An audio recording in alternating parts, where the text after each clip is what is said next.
welcome to Winning on Wednesday. My name is Juan Vitas, and the purpose we're here is to simply get to know each other. I always say people do business who they know, like, and trust. Speaking of knowing, liking, and knowing, I like to introduce my friend Alec Saunders. Alec, how are you today? I'm great. How are you, Juan? Good, good. Can you quickly give us a little 60-second elevator pitch, and then we'll go into the interview? Just 60. Sure. Yeah, give us a little elevator Sure. pitch. Who am I? Yeah. I hate the word seasoned, but I'm 61 years old and I've been a business leader for a long time. I do a bit of public speaking as well, bit of an author, also.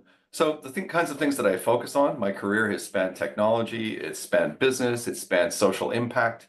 I'm currently a board director at Martello Technologies Group, which is a Canadian company, a trustee at the Consortium for Street Children, and chair of a 501c3 that we built out of Consortium for Street Children in the United States. So over the last 40 years, I've founded two companies, served on 8 boards, held executive leadership company roles at companies that you probably know, and contributed to some pretty cool innovations along the way.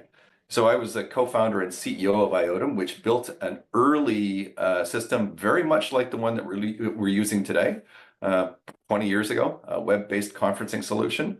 At BlackBerry, I was the VP of Ecosystem and Developer Relations. We were trying to turn around the handset business. We know how that turned out, but it wasn't because there wasn't a ton of applications. By the time we launched, we had 130,000 applications on the new BlackBerry 10 platform, which is cool. I mean, for comparison purposes, when Apple launched iPhone, they had 500.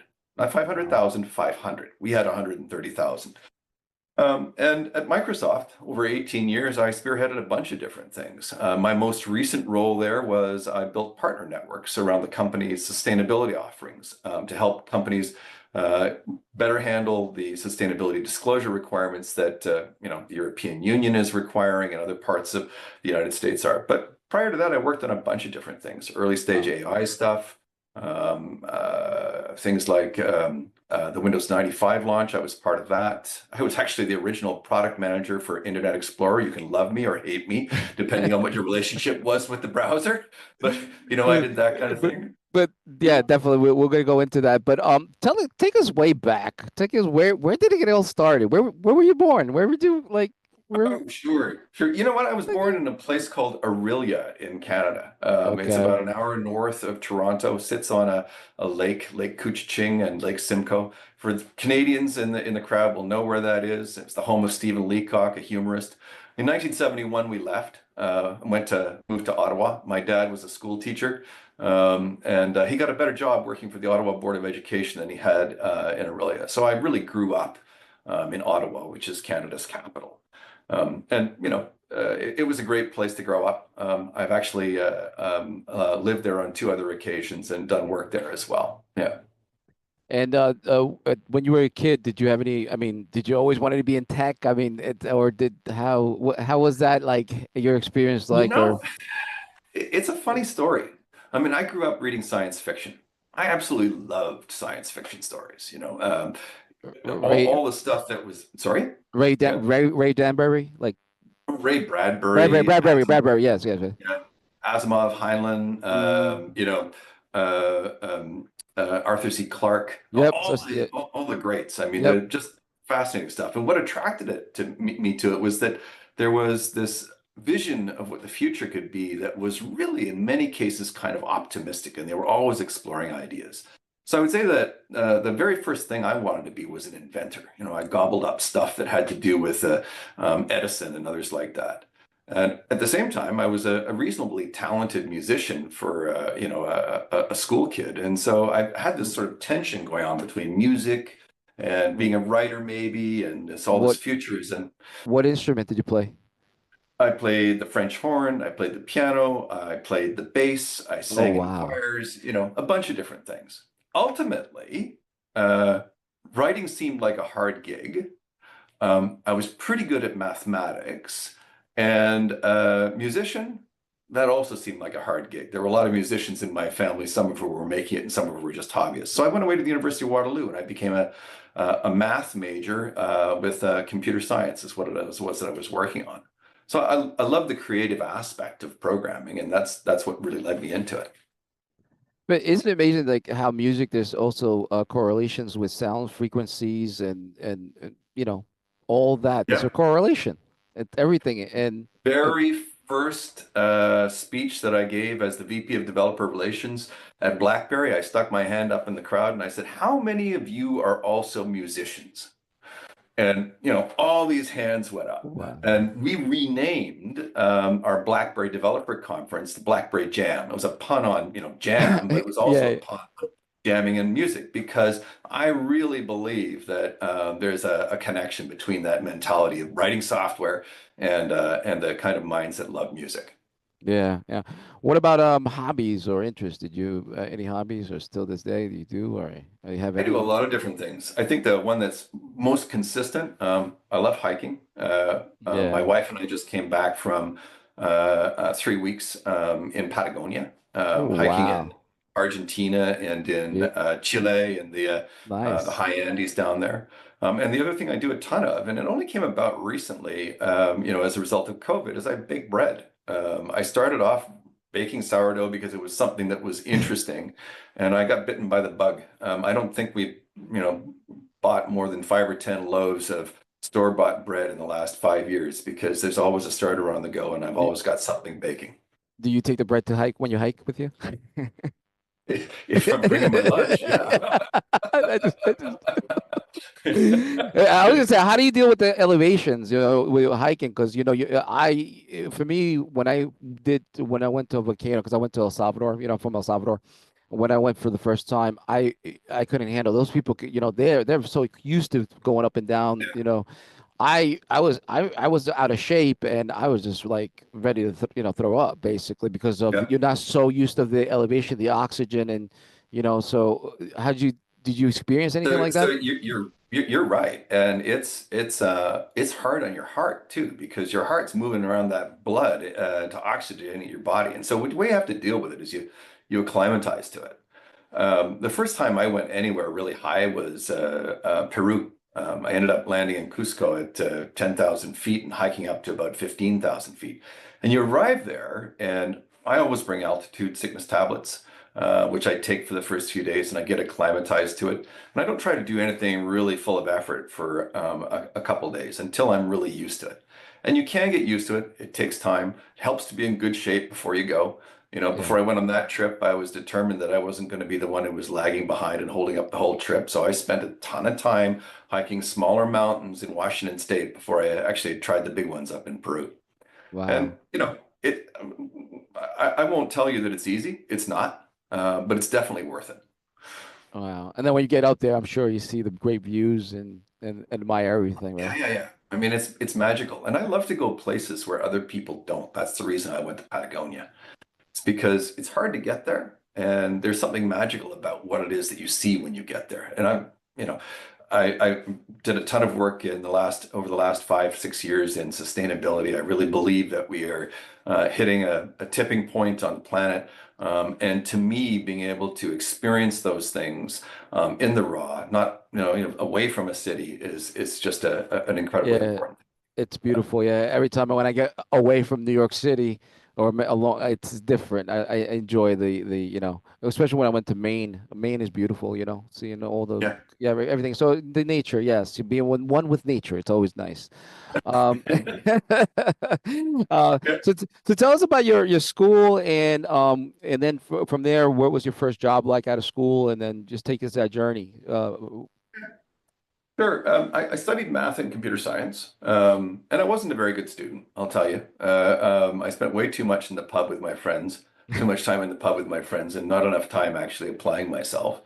But when I graduated, the very first company I went to work for was actually it was called Waterloo Engineering Software. And they had software that would automate various different things. So we were working on a tool that would allow large organizations to predict the outcomes of conflicts. Another team there was working on a tool that would allow engineers to simulate the structural load on buildings. And again, this stuff in the 80s, at the time it was brand new. Nobody had seen anything like that. The PC was brand new. Computers used to be things that arrived on trucks and got installed in big air-conditioned rooms. And we were working on PC software to do these kinds of things. What language were you, I mean, is like Oh, it COBOL, was C. Fortran, or C? No, it Oh, was C, C. C. Oh, C. C. Yeah, it was Yeah. C. It was my first experience working with C because as a student, I'd worked an awful lot with Pascal, with Fortran, with COBOL. Right. Yeah. But having a language with pointer structures and so on, and it was something brand new.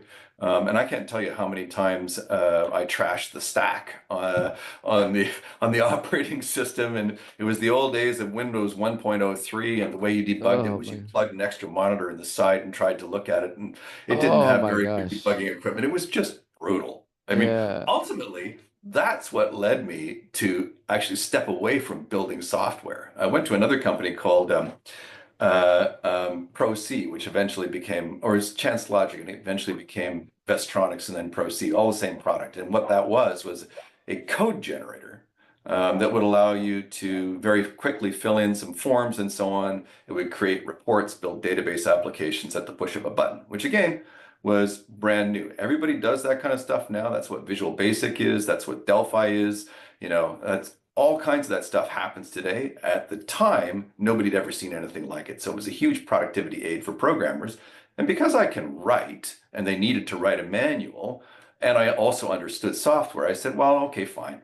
I'll write a manual. So we bought some desktop publishing software. I wrote the manual with a couple of other people. Cost me, it would have cost us $150,000 to have a professional do it, and I did it for about $1,000 worth of software and my salary. And from there, they said, "What do you want to do next?" And I said, "Well, I don't know." So they said, "Well, how about you try your hand at sales? You're pretty good at that." And so for a while, I sold this thing to other programmers and did pretty well at that one as well. And from there, I bumped through a couple other small jobs, and then eventually ended up working for Microsoft Canada. Microsoft Canada in 1992 was getting crushed by Borland in the programming language market. So you might remember things like Turbo C or Turbo Pascal. And they said, we need somebody to fix this. And so we need a product manager. And I said, well, I don't know anything about product management, but I certainly know about programming tools. And so that became a kind of a good deal. They brought me in, taught me product management, and I went out and I went and talked to Canadian developers about what it was that you could do with these new tools that Microsoft was bringing to market, like Visual Basic, like Visual C++, those sorts of things. And so we moved our market share from under 30% to about 75% in 2 years. And that was just going out there, doing the hard work, slogging. It generated some attention in Redmond.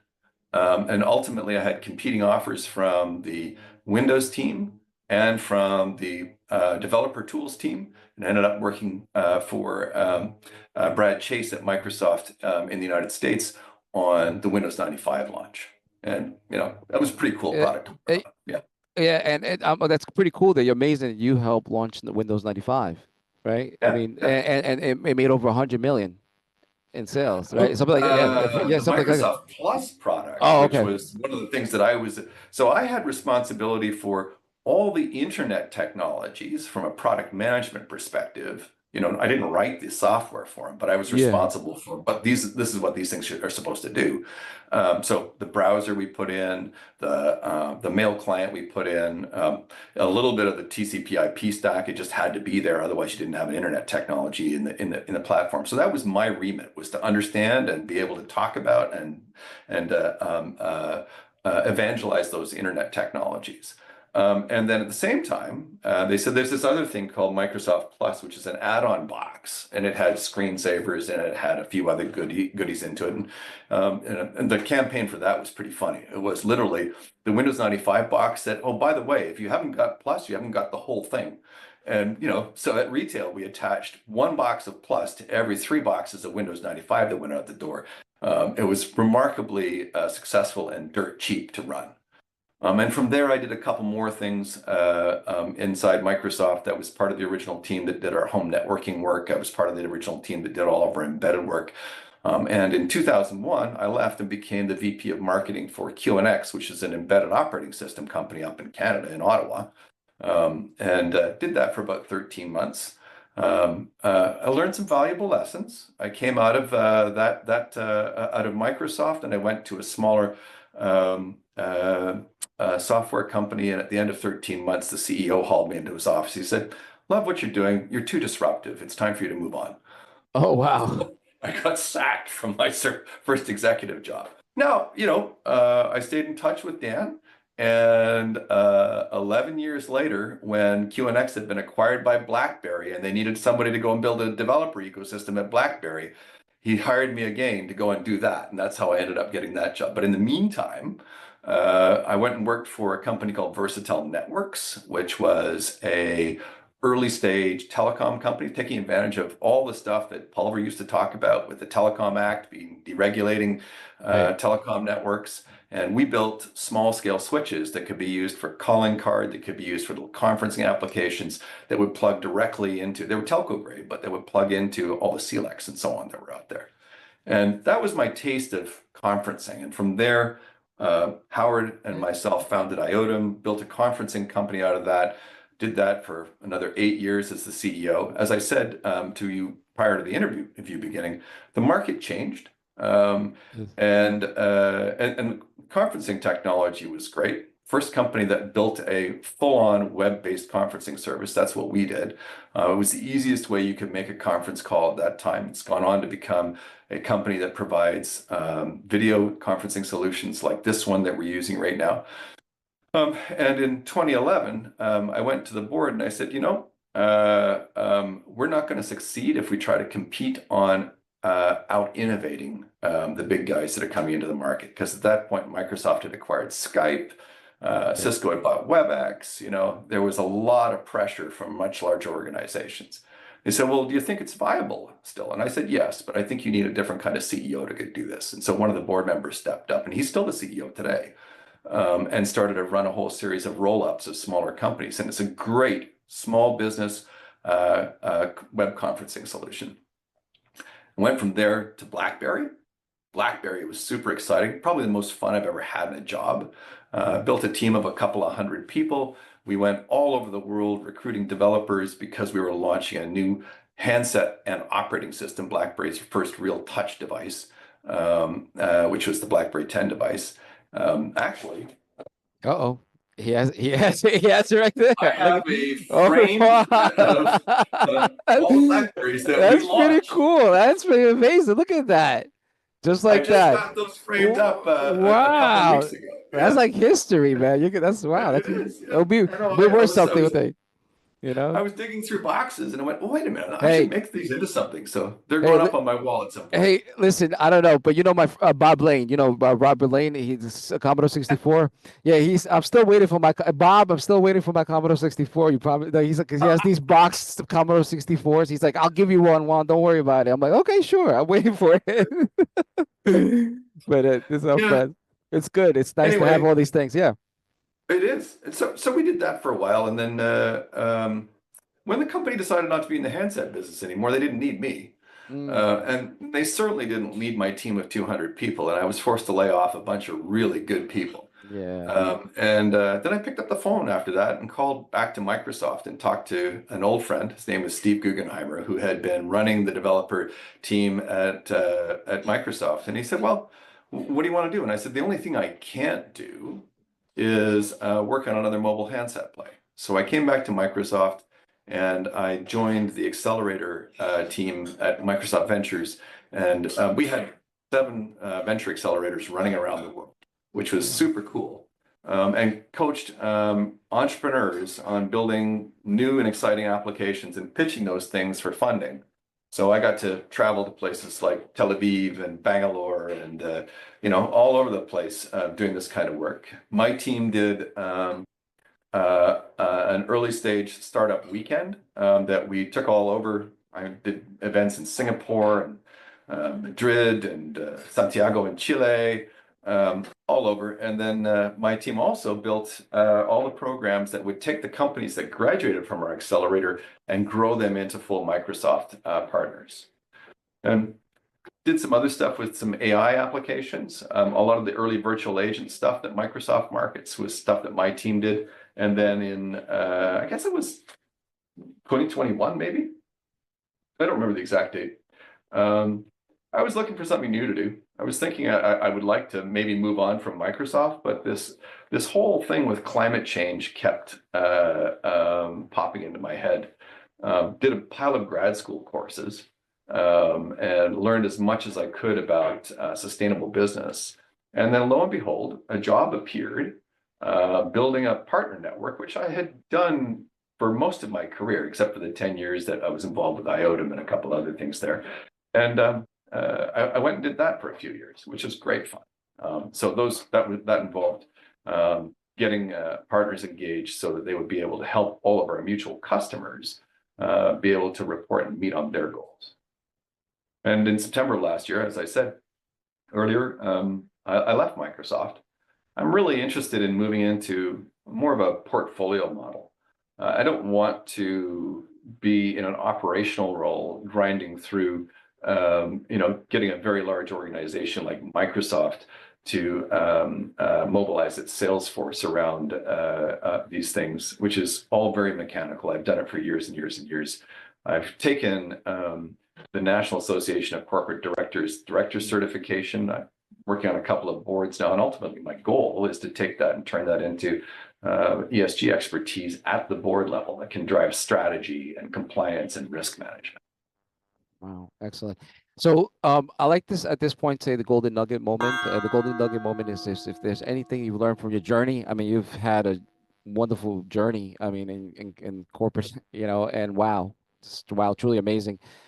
What have you learned, and what can you leave behind that could somebody better their career, be a better person, or get them ahead in advance? So however that you could help out, anything that you learned that you could leave behind. Say there was two things. One of them is, and I love the phrase, be a learn-it-all. Don't be a know-it-all, be a learn-it-all. I've been doing this for 40 years. The technology has changed a lot. Business has changed a lot. And I've been most successful and enjoyed it the most when I dig in and try to understand something new and develop some expertise around it. So whether it was building, expertise around climate change and ESG, which was really, really an eye-opener for me, or learning how to bake sourdough bread, always be learning. You'll never, ever run out of opportunities if you're the kind of person who says, okay, I'm open-minded to this, and I want to go off and learn things.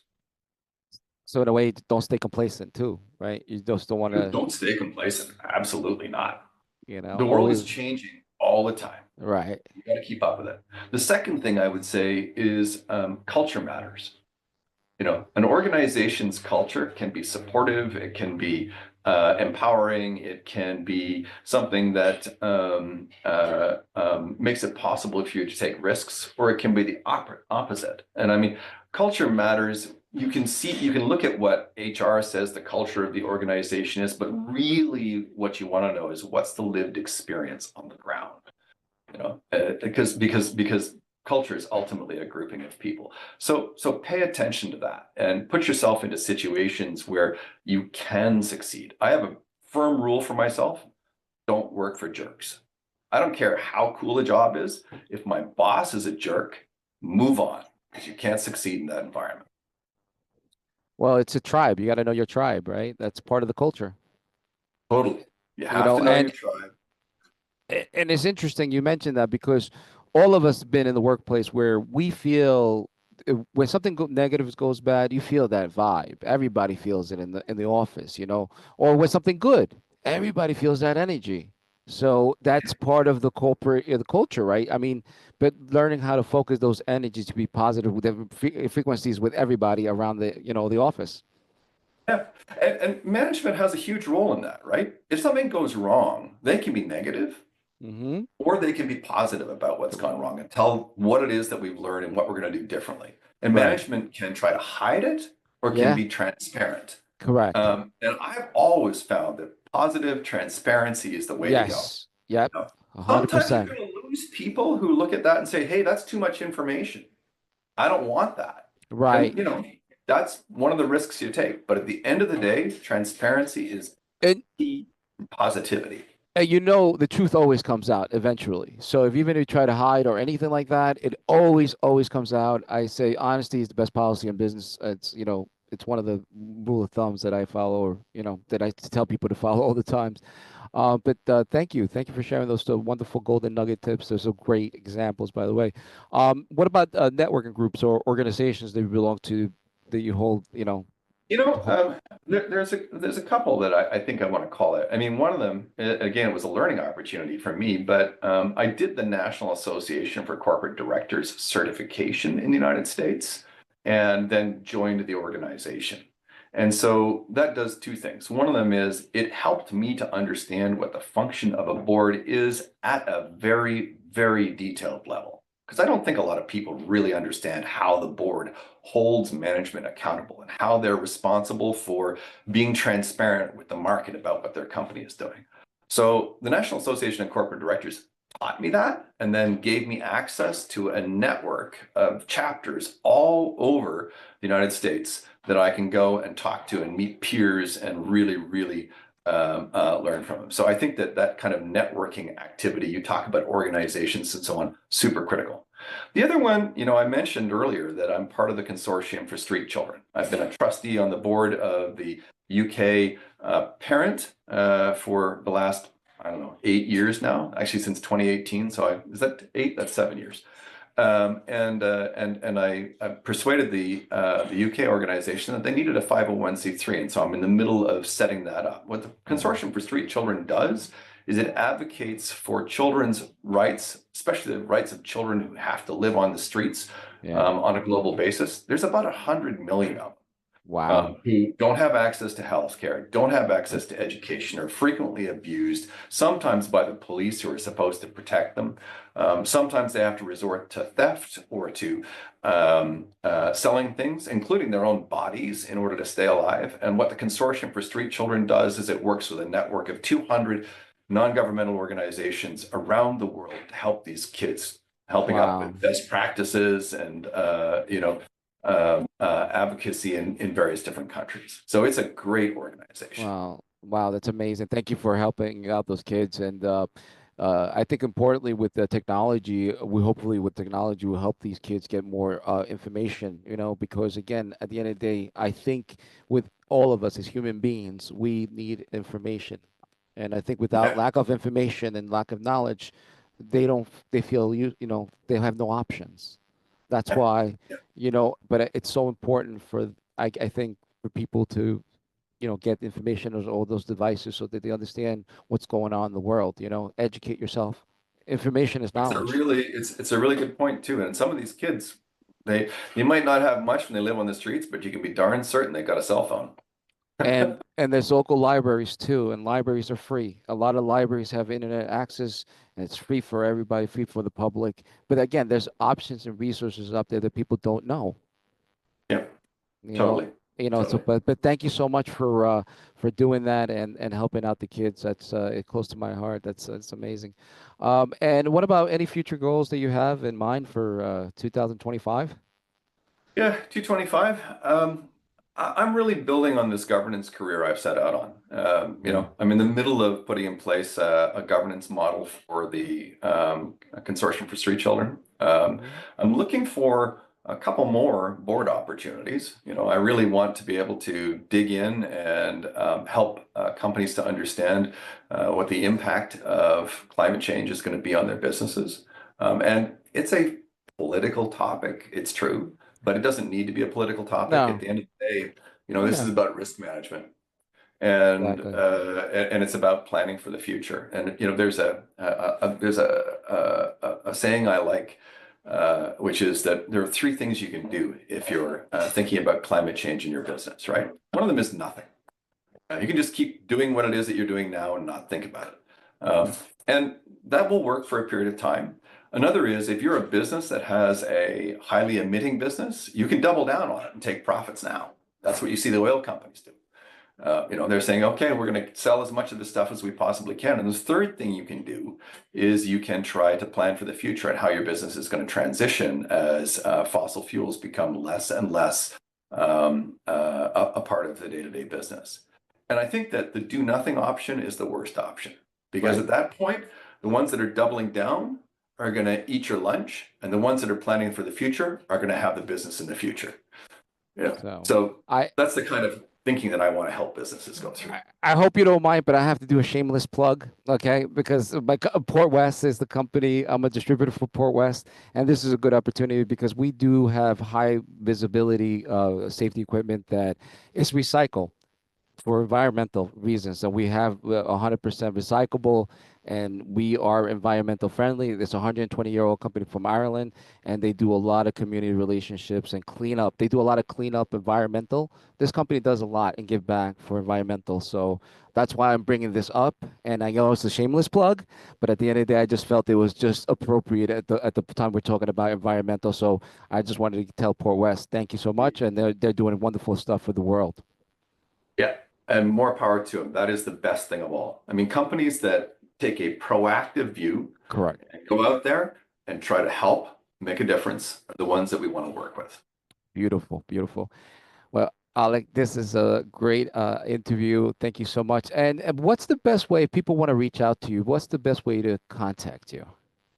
You know what? Hit my LinkedIn page. There's a button there that you can use to request a meeting, or you can just send me a message. Either one of those will work. And I'm pretty easy to find. Although not as recognizable. I had a beard in the picture, Yeah, yeah. which You I've took shaved off you since. took off to like 20 years. You look 20 years younger. Thank you. But anyway, thank you so much for being on Winning on Wednesday. And if you want to be a guest on Winning on Wednesday, simply go to our website, winningonwednesday.com, and just sign up as a first-time guest. And we'll see you next time. Thank you so much, Alec. Thank you. This has been wonderful. Thank you. Thank you, Juan. This has been a great talk.